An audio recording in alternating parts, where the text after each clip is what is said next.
The following program is an original production of WICC PBS Chicago.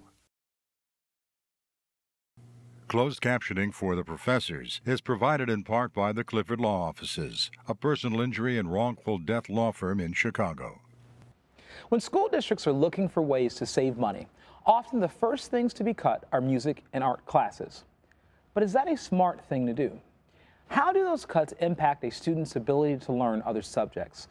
That's the focus of our discussion today on The Professors.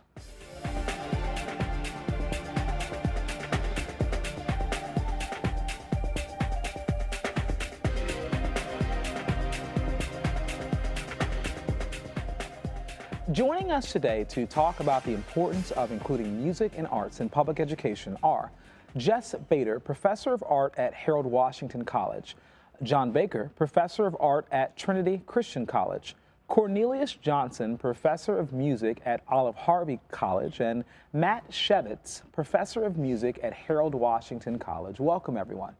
Thank you. So I read recently that since the recession, 95% of schools in America have cut their arts funding in some way, shape, or form. Obviously, I'm sitting at a table full of art professors, so we know very clearly how you feel about this, right? But a lot of people really wonder, well, what is the tangible benefit of students receiving training in arts, having arts instruction? So would someone like to speak to that to start us off? What can, even those folks who are not necessarily pursuing a career in performing arts, what is it that the arts provides in education? Well, I was talking to one of my students about this a couple of days ago, and I said, so why do you think the arts are important? And she looked at me like I was crazy, and she said, well, they help you stay in school. And there's a study out by the National Endowment for the Arts that says that for students who have arts for all 4 years compared to students who only have it for a semester, they're much more likely to graduate, and there's like a 91-point jump on their SAT scores. Wow. So that can translate into, scholarships or acceptances. Sure. So there's a tangible benefit. Now, is it? I do have to ask this question. Is that because I've heard data like that before? Is it that certain students who kind of are already predisposed to being good in school, if you will, are attracted to the arts? So is it? I mean, I guess the data. So is the data that the students who are in arts programs do better, or is it the students that do better once they're in arts programs? If that makes sense. Because if that's, I'm interested in that because I wonder if there are certain kinds of students that are drawn, and maybe that explains one of the, some of the reasons why they do better. I would say that I think art students, or the types of students that pursue an education in the arts or get exposed more to arts education come from a wide variety of backgrounds, and you have a really diverse range. So I don't know that you can really group them all into one category. Sure. Going to your question about what the benefits are for students in arts programs, the biggest benefit, I think, for a student in one of those programs would be the ability to work on their creative problem-solving skills. Reading, math, science, these are all very important subjects, but no matter what part of a career, of life you're in, you're going to be faced with a situation where you have to think about how to resolve something, how to accomplish something creatively, and the arts really help people with those abilities. Sure. I was going to say, and to that point, we are living in times where we see very, immediately that we need creative problem-solving skills. And I think certainly the arts does that. Self-expression. It allows, students an opportunity to express themselves, to get out certain feelings, and to creatively release some of this tension or those kinds of things. So I think those are tangible benefits. I also agree with you. I think that, some of our most contemporary innovators have had experiences where they've been able to practice creativity. I mean, like Stephen Jobs, you know, he took art classes.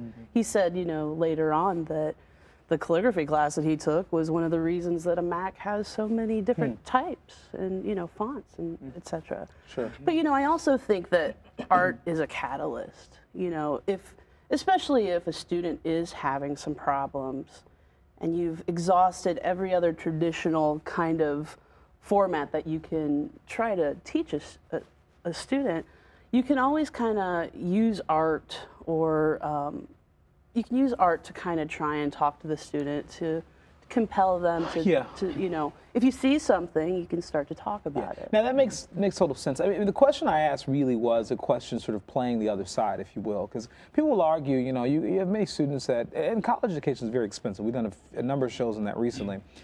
People argue, you know, hey, I spent, you know, what, $20,000 a year, and I got, you know, an $80,000 bill after being in college. And, you know, I have a degree in calligraphy, right? And so, and people are saying, well, how do I go get a job with that?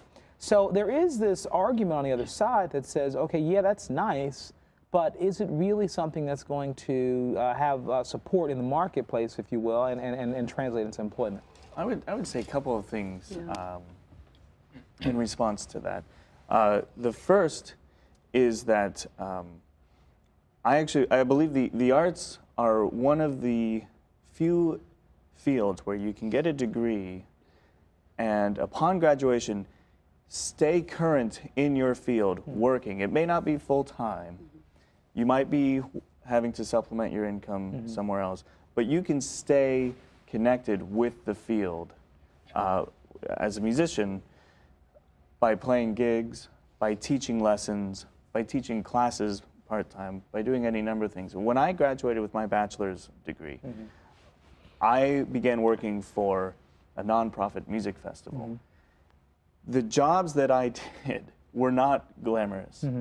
I was moving a lot of boxes here and there during festival performances. I was taking program boxes and transporting them. I was also moving, though, guest artists. They needed rides from their hotel. I got to have conversations with these artists. It was an incredible experience. So there are things that you can do that may not be exactly what you were thinking of when you were graduating, but still keep you connected and are still very valuable. I would also say, though, that recently there's been a big push in education for STEM-related degrees, right? Sure. Yeah. But the response, the initial justification for this push in education has been because of all of the jobs that are available in these fields. However, recently was listening to Science Friday on NPR, and they had a panel made up of people from MIT, from the Navy, from people who were teaching and hiring within those areas, all talking about the advantages to that, but also addressing the fact that there are a lot of graduates in these fields, and so many that they're dwarfing the number of jobs that are available. I think that's a very good point. If you look at No Child Left Behind and the focus on, you know, sort of testing, accountability, you look at what happened immediately after that, and 44% of schools decreased time of instruction in everything besides science and math and those sorts of things. And so when you look at that, there's this economic pressure, if you will, that really is being supported by the government. And yet we just did a show on green jobs under the idea that we're training people for green jobs. But that does not necessarily guarantee that those jobs are there, and that people are going to be able to build viable incomes and lives on those things. So, you know, what you need is exactly what the arts have, and that is, you know, what artists do better than anybody else is they delay closure. They generate multiple solution after solution. You know, when I talk to my students, I make them do 40 thumbnail drawings. It kills them. But by the time they get done, they've gotten someplace they didn't think they would have been, and that kind of delay of closure and generating flexible solutions, you know, that's exactly what we need. In fact, I sort of hope that our political class would figure that out a little bit. But, Well, you know, it's funny because so I teach political science, but as I told you all in the green room, I am an artist myself and have a theater background. And one of the few political folks that I've read about recently that has actually been pushing this was Mike Huckabee when he was governor of Arkansas, was really pushing the notion of arts education. I know the president has done some work around this as well, and I've read a lot about that, but it seems interesting to me that most people make the assumption that when budgets are tight, the best way to deal with that is to cut this extraneous stuff like music and art, you know, that sort of thing.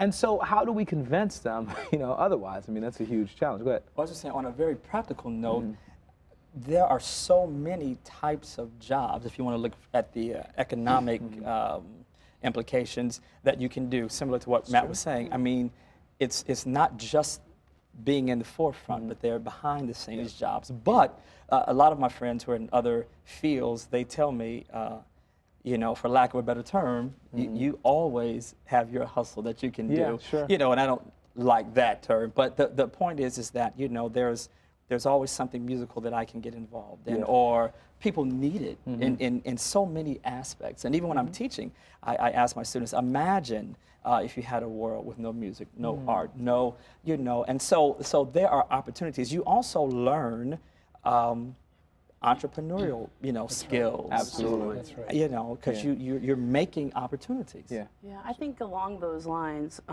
you know, one of the things that I think, you know, why arts is cut so drastically so often is because I don't feel like parents and administrators often feel the benefits of art. I mean, especially when, you know, young students, you know, the kids come home with their wonderful rendering of the house and the family dog in a jumbo crayon, right? But I don't think that parents understand fully the milestones of the kids are starting to develop, like what their little minds have done that day, you know, in order to, like, you know, start talking and describing things, you know, why they chose blue or whatever, you know, so there's a lot of benefits research there. shows that what you all teach, I don't teach the arts, I teach politics, but what you teach has proven to be effective at increasing cognitive ability for students, math, reading, critical thinking, verbal skills. I had an opportunity years ago. I used to teach arts. I used to do arts instruction in the schools, and I was involved in this organization called the Chicago Arts Partnership for Education, where we did arts integrated education. And I got to see people, and I got to participate in this, was amazing, teach issues of physics and motion through dance, or teach history through music. And it really, I think, even influenced the way that I currently instruct politics now, because I'm very, you know, visual, and I get my students engaged a lot.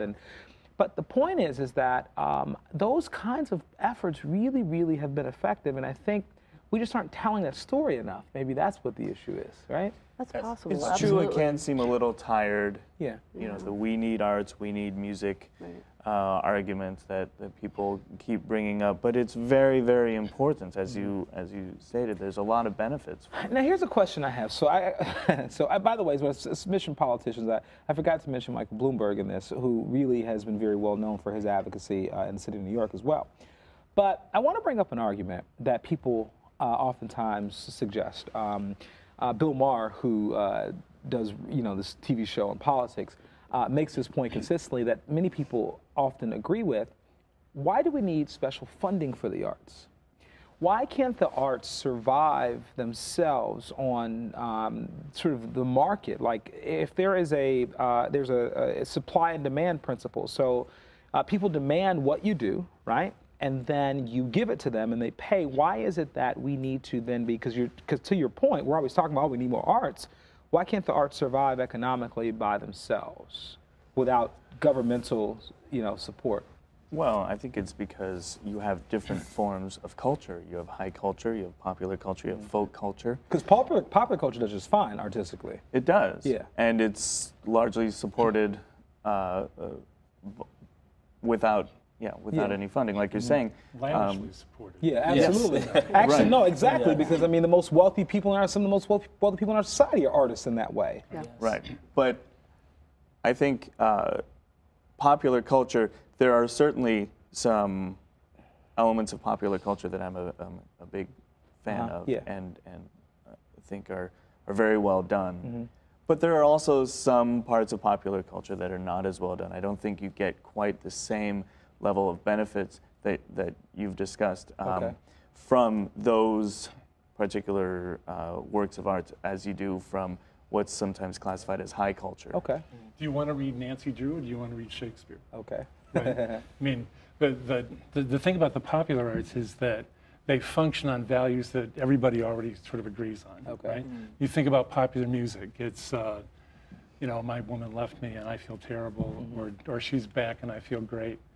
And that's you know, a country song, right? Yeah, right. It probably sounds like That's just about all of it, right? Okay. But if you want to talk about stuff that's deeper, that's richer, that you know, that stuff is going to be more challenging, and it sometimes loses audience because it's challenging. But we teach it in the schools because it gives you a sense of perspective, and that's what the arts are about. They're about a sense of perspective. Okay. That's why they help kids in everything else, because they synthesize all that stuff you're bringing to the table, what you've got in math, what you've got in reading, what you've got in science, what that means to you. I mean, that's what the arts are about. But Ted, I wanted to jump in and say also, you asked, well, why is it, do the arts not support? And I think sometimes it's the perception. So we're fighting against, Yeah, that's right. you know, that the perception, well, that we just don't need that. So it's kind of like this spinning wheel that we can't get off. If it's perceived as always a luxury, or it's not the core course, it's the supplemental, then I think people are less likely to want to put money in behind those various forms, particularly if it's high art or if it's something that's going to challenge the status quo. But don't. Okay, so I just have to play the advocate here again. I said play the devil's advocate, but the devil. Yeah, whatever. I don't want to get into that because I said the devil has a lot of advocates in our world, so I won't be one of them. But anyway, the point is that. But isn't that a bit elitist? Isn't it elitist to say that? Well, you know, for the highbrow art, people are not going to buy it, so we've got to support it and give it to you. But all the stuff you guys buy, that's lowbrow art. I'm trying to figure out what the justification is here, right? Yeah. And this is what people would argue. You know, you talked about, Shakespeare. I would imagine that during Shakespeare's time, that, and I could be incorrect on this, but I would imagine that he was very popular, obviously. So I don't necessarily think that there'd be the same economic pressures we're talking about with arts today. Well, let me say that, first of all, from a musical perspective, if I just focus on that, I listen to a lot of popular music. I love a lot of popular music. So I don't mean to make it sound like it's not worth anything. It definitely is. What I would encourage people to think about is those musicians that are producing that music, a lot of them have gone through arts education programs. Gotcha. And they've studied Sure. some of the other forms. That makes sense. You listen to certain artists and you listen to the samples that they use, or some of the chord progressions or instrumentation, and all of those elements from high art are coming together there. So maybe it's an issue of selling it, because to your point, so I'm seeing the entire picture. We need the arts instruction, because without the arts instruction, we don't even have the popular culture artists, because no one can play the instruments, that sort of thing. Exactly. So maybe, and then there are great economic opportunities if people are smart in their entrepreneurship when it comes to being artists. So maybe we have to sell that way, and maybe there ought to be more arts entrepreneurial programs in schools. Sure. Absolutely. I want to go back to that point, because this is the most visual culture that's ever existed. In fact, since you're into politics, image in politics is everything. And what students need from little kids all the way up. When I used to teach at the 3rd and 4th grade level, I would ask them, so why do you think the cereal boxes in the cereal aisle are the color they are? What if they were just black and white? Yeah.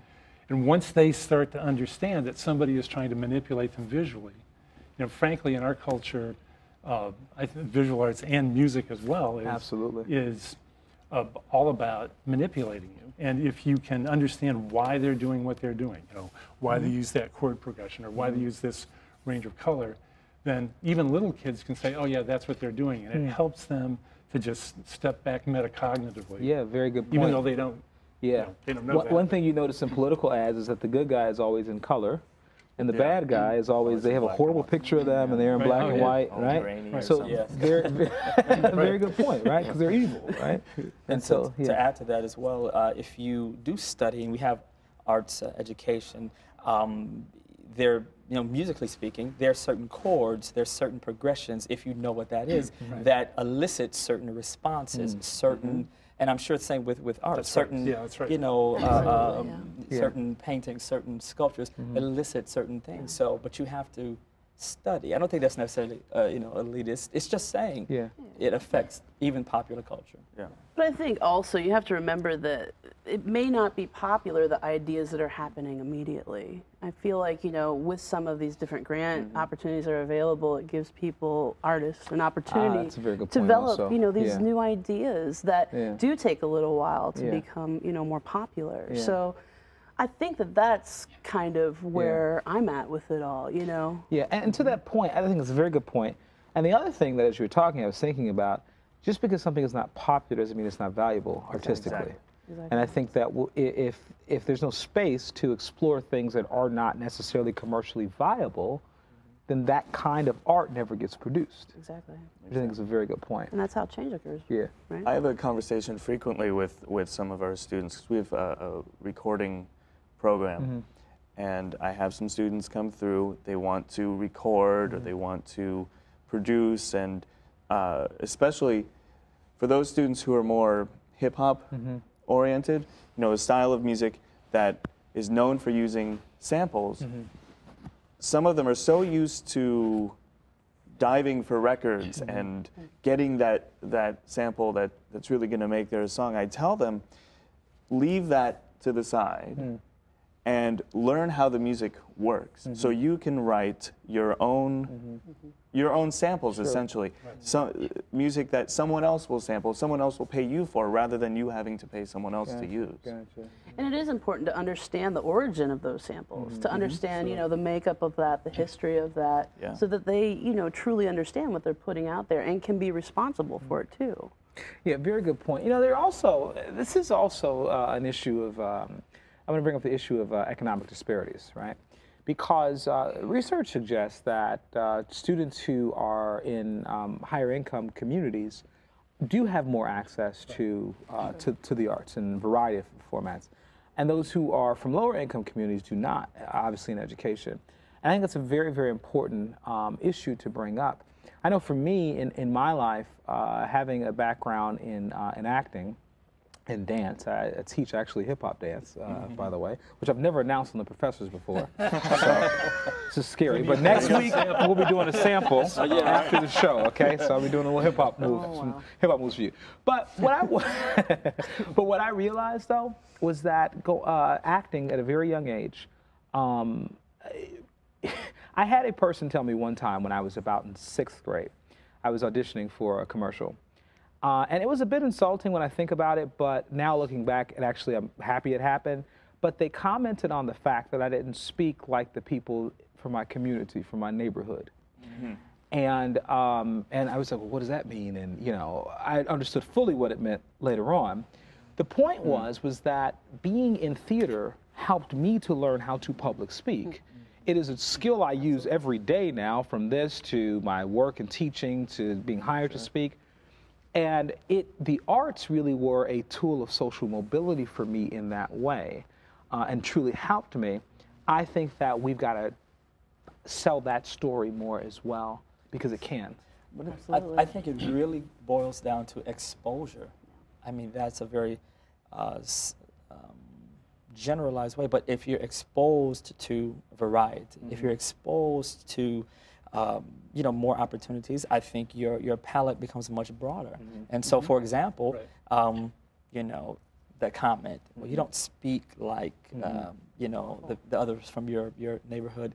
Well, because you're exposed either through theater or through your own family. I mean, it really comes down just to that, in my opinion. So, well, I think what's also really important, you know, we were talking so much about arts education and the cognitive benefits, but what also is essential to acknowledge, and something that I think parents can really get behind, are just the self-expression, the benefits of self-expression through the arts, that I think you're starting to touch on more.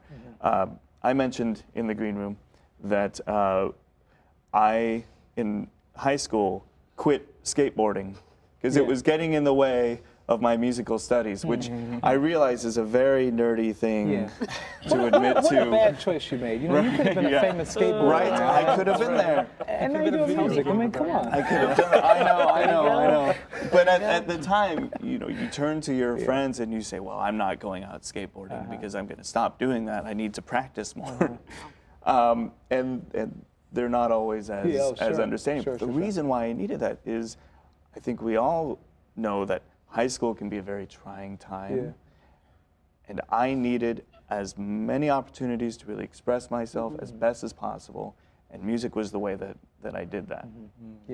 So I wasn't an athlete, but I was a painter, and it was part of my identity. It's how I got through high school. Yeah, absolutely. High school's a rough place, you know? It really is. And and the arts can, you know, help students who are not, you know, super popular in the commercial, traditional sense, to find their place in the world and find identity. I think it's very important as well. I didn't have a problem with that. Okay. I was always, no, I'm kidding. No, but I think also, you know, some of the benefits of art are that, you know, like ESL situations, you know, you can start to communicate through these other means and teach students who are, you know, not native speakers, you know, or English is a second language. They can, you know, it's easy for them to go home in their comfort zone and ask for a glass of milk, but when you put some jumbo crayon or, you know, whatever tools that they're using, they have to start talking and describing things and communicating and working within, you know, that set instead of, you know, relying on their comfort zones and such. You know, I've read, speaking, and we're going to sort of move towards the end here, but speaking of the power of the arts to change minds and hearts, I think your point about our visual culture is very important. You know, I read somewhere that when these communists took over Russia and became the Soviet Union, one of the first things they did was they commissioned artists to basically to spread their messages, you know, through the arts. I said, wow, how amazing is that? But if you think about it, that is really the power that we have. And I think it's a power that we should, you know, wield very carefully. And we have to, once again, be able to convince, I think, the educational institutions that this is a very, very important tool to have. So thank you all very much. We are done for the day. But the conversation continues online right now at wycc.org. We'll see you next time on The Professors.